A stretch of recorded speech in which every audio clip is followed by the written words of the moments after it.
Hey, it's NPR's Book of the Day. I'm Andrew Limbaugh. When news came out that Salman Rushdie was attacked on stage, it was scary thinking about not just that this person might die, but also what it meant for what Rushdie symbolizes when it comes to freedom of expression. But it's easy to worry and fret about those things and kind of forget that Rushdie is a massively impressive writer, which is what we're going to be focusing on today. In a bit, we'll hear him talk about his book, 2 Years, 8 Months, and 28 Nights.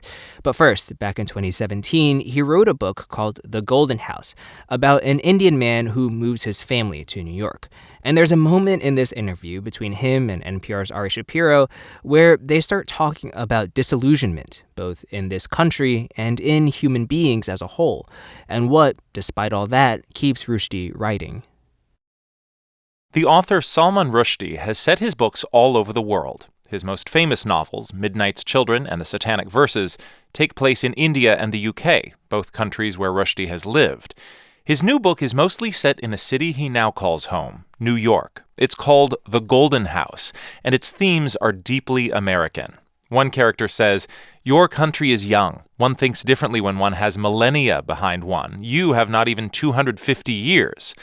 I asked Salman Rushdie whether that youthfulness shapes his view of the U.S. It's a very interesting thing having been brought up in one very ancient country, India, and then having lived in a kind of reasonably old country, England, and then to come to a new country, and they all have their slightly different characteristics. For people who've spent their whole lives in the United States, I'm not sure that we feel how our youthfulness as a country affects us. Bringing an outside perspective, how would you describe the way that shapes what the United States is? It's just the weight of history. I mean, America clearly has some very heavy and even dark aspects to its history, but it's not like having a couple of 1,000 years or 3,000 years of history. The burden of history is greater. And so one of the things that happens in this book is that people from an old country, that's to say, an Indian family, a wealthy Indian family, in a way trying to shed the burden of their own history, comes to a country in which the subject of reinvention of the self is completely central. Everybody does it. People come through Ellis Island and change their names. People move from the Midwest to the big city and try and be new people. And it seemed that appropriate for people from an old country trying to get rid of the shadow of the past to come to somewhere where it's possible to be new. Is it really possible, though? That's the question that the book seems to keep returning to. Some characters believe it is, others believe it's not. Ultimately, can you escape your past? Well, I mean, I think in a novel you can't. I think, I think in a novel, if a family arrives in Manhattan, obviously concealing some very dark secret.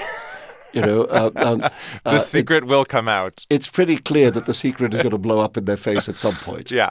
In real life, I think people do manage to leave the past behind and start again. I think New York is full of those stories of families, whether Jewish families from Eastern Europe or nowadays immigrants from all over the world, come here and make new lives and seem to do it quite successfully. But at the same time, as one character in this book puts it, the trouble with trying to escape yourself is that you bring yourself along for the ride. Yeah. I mean, that is, of course, the tragedy of the novel, that this family, Nero Golden, the patriarch, which, of course, not his real name, but the name that he takes, clearly has a lot of luggage. He's somebody who, as we begin to discover as the novel unfolds, has had quite a shady past. And in trying to escape that past, along with his 3 adult sons, he is guilty, I guess, of a little bit of innocence. He really thinks that by coming to America, he can go beyond the reach of the, well, to put it bluntly, gangsters who might be interested in harming him. But sometimes you underestimate the opposition, and I think he does. The books that you write have always felt connected to myths and legends, and this story almost feels like a fairy tale. It's very archetypal. There is a sort of king in his castle with 3 sons. There's a kind of wicked stepmother figure. There's almost a curse on the family. Are these archetypes just part of the water that you swim in, or do you choose one to work with? Is this conscious or is it automatic? No, I think it's just the way the stuff comes out. I do have a lot of mythology in my head, both Indian and kind of Greek and Roman, and that tends to spill into the characters quite often. And in this case, obviously, these characters who rename themselves after characters from ancient Greece and Rome are very aware of their own self-myth-making. They're trying to create themselves as kind of heroic or even quasi-divine figures. But there's a gap between that self-aggrandizing naming and the reality of their lives. When you take a step back and observe that the novel you've written does follow an archetype, do you think to yourself, oh, well, how lovely, I'm part of this ancient tradition? Or do you think, oh, well, damn, I'm telling the same story humans have been telling themselves for millennia? Oh, we all tell each other the same stories all the time. The question is whether you tell the story in a new way. This is actually the question that I've most wanted to ask you. Your narrator, this filmmaker, at one point asks, why even try to understand the human condition if humanity revealed itself as grotesque, dark, not worth it? How do you answer that question for yourself as a writer? Well, it's obviously a tough question because it carries with it a sense of despair. And I think at that moment, René, looking at America, is very disillusioned with his own country, very disillusioned with the choices it's making and with what's happening in it. And he asks himself, what is it that I'm a part of? And is it worth being a part of? Is it worth writing about? But I think clearly he himself doesn't fully think that because he ends up making his movie and he ends up, in a way, narrating this novel. But does that mean that humanity is not grotesque, dark, and not worth it? Or does it just mean that it's worth writing about anyway? Well, I think it means both things, actually. That even if it were grotesque, dark, and not worth it, it would be worth writing about. But what the novel tries to present is a world that's not grotesque. I say a real, I think, credible world, a believable city in a believable time in which real characters, real human beings are having their lives. But then when you ascend to the level of public life, you find grotesques and cartoons. And so in writing, do you find that humanity is not dark, that humanity is in fact worth it? Or do you write in spite of the darkness? I think human beings are the most interesting thing I know about. They're inexhaustibly interesting. And I think one of the great beauties of the novel as a form is that it shows us that human nature is the great constant. Human nature is the same in all places, in all times, in all languages. And that makes it the great subject of any writer's life, just to try and explore this vast ocean of human beings. There's a wonderful line near the end of Saul Bellows' novel, The Adventures of Augie Marsh, in which he describes himself as a Columbus of the near at hand. Setting out to explore the terra incognita, he says, the unknown land that spreads out from every gaze. And I think that's sort of what the writer is. He's a Columbus of the near at hand. We're exploring the world that is not across an ocean, but that is outside our front door. Salman Rushdie, the new novel is called The Golden House. What a privilege to talk to you. Thank you very much. Thank you very much.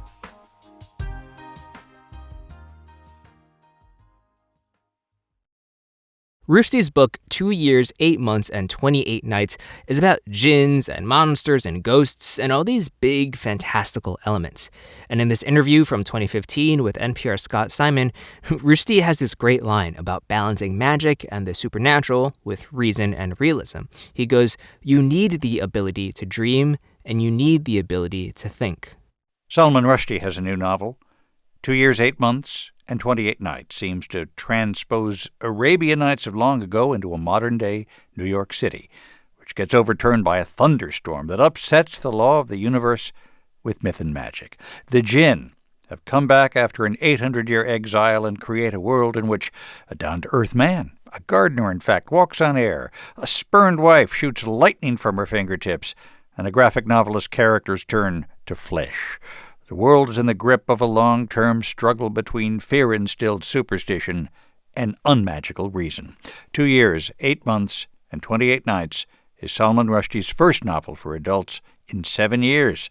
And Salman Rushdie, who was knighted in 2007 and has won the Booker Prize and written dozens of best-selling books, joins us from New York. Thanks so much for being with us. Thank you. Yeah, not dozens, but a dozen anyway. All right. Well, I try and err on the side of graciousness. Thanks for the magic realism.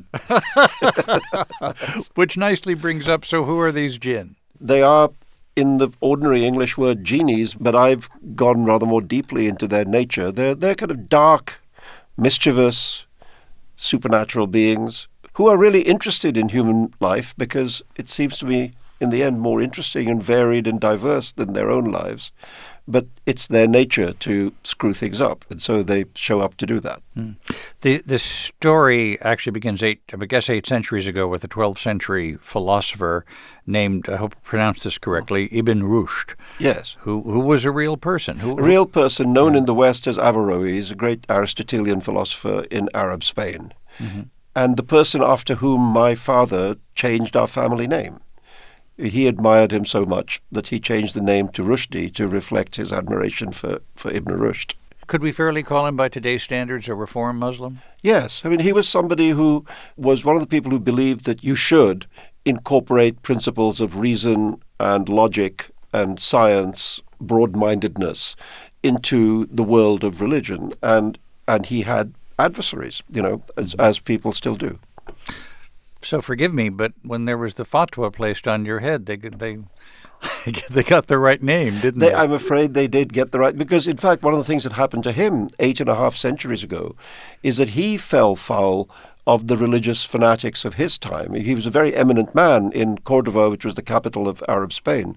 He was the court physician to the Sultan and a famous philosopher. But he fell foul of the then fanatics and was actually thrown out of his job and exiled, and he had his books burned. So there are things we have in common beyond the name. The Ibn Rushd believes that, I think the phrase is, murderous ignoramuses are taking over the world, people who just want to forbid things. Well, I think we live in a kind of strange world, don't we, in which that's becoming all too common. I mean, I think this is a kind of wild fantasy, but I think one of the things about wild fantasy is that if it's going to have any real meaning to readers, it's got to be, in fact, about reality, And I think this book, which is about crazy stuff, it's about jinns turning into monsters and surging up from the depths of New York Harbor to eat the Staten Island ferry. So it's not exactly what you'd call a naturalistic novel. But at the heart of it is a desire to create a kind of vision arising out of what we see happening all around us in the world. May I ask, do you move around pretty freely now? Oh, yeah. No, it's been good. I think it's got to the point where you have to stop asking me because it's been like 16 years since it's been okay. I ask because this is a novel that I suppose could upset some people. Oh, I don't know. Everything I write upsets somebody. I think that, upsetting people, it's an age in which everyone is upset all the time. All you have to do is look at the internet. It's full of people screaming at other people for saying things they don't like. So I think, we have to just turn that sound off and turn away from that unpleasant noise and just get on with doing what we do. I think this is a funny book. I mean, a sense of humor is a useful tool when reading my work. The Jinnah are a randy bunch, aren't they? Yes, I'm afraid this is my fault. In the literature of the jinn, there's a little of it, but there isn't a whole lot. I just decided that they needed one characteristic, which was very exaggerated and kind of funny. And so I made them have sex all the time, just all the time, inexhaustibly, forever. I've always been a little shy of writing about sex. If you look at my work, most of the acts of love are off stage. They're not described in kind of lubricious detail. This time I thought, well, the way to write about sex is to treat it as comical and absurd, and write about it as comedy. And so, the jinn do have sex all the time, but it's ridiculous sex. And one of the reasons why they like coming down here where we all are is that we have much more interesting lives because we do things other than have sex. Yeah. So here you have this malevolent force that is in love with human beings, but its nature is to create trouble. And I mean, one of the things that happens in the book is that there are actually the main female jinn character actually falls in love with human beings and becomes their defender and champion against her own kind. Not to give anything away, but towards the end of this novel, reason rules the land.